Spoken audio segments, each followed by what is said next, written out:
So, wait, welcome back. I don't know what's happening. So, this is technically the second entry. I went a little all over the place and I put the third entry first because I didn't know I was going to be reading them in YouTube, but I decided to, and now it's all out of order. But hey, they're labeled on the screen, and this is actually number 2 after the intro. So, okay, this was week 2.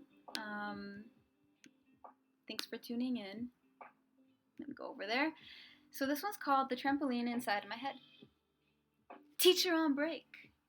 Qué pena que no le pueda dar un descansillo a la mente, ¿verdad? Too bad I can't give my mind a break. Read on to see a small snippet of what normal is like for this educator with an anxious mind on summer break.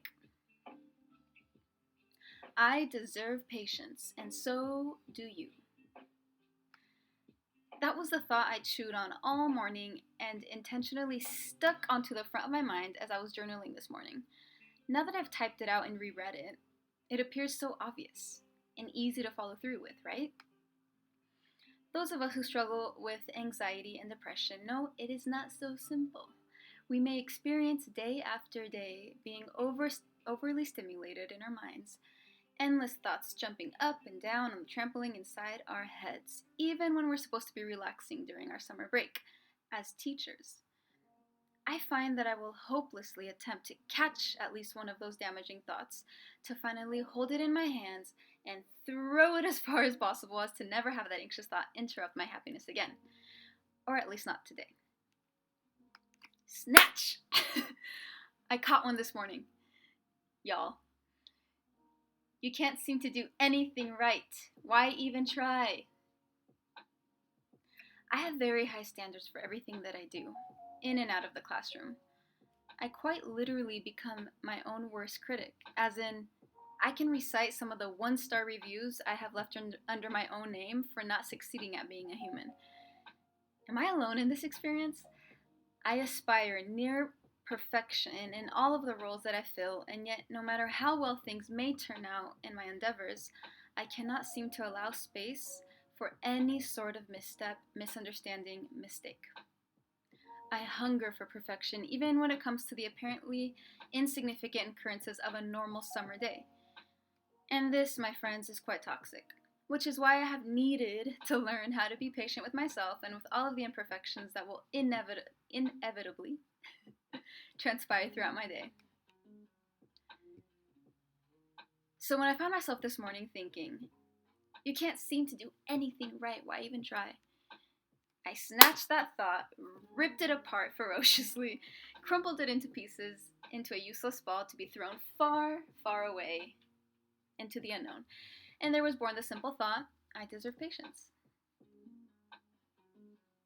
I used to not like using the word deserve because it felt selfish. Who am I to decide what I deserve?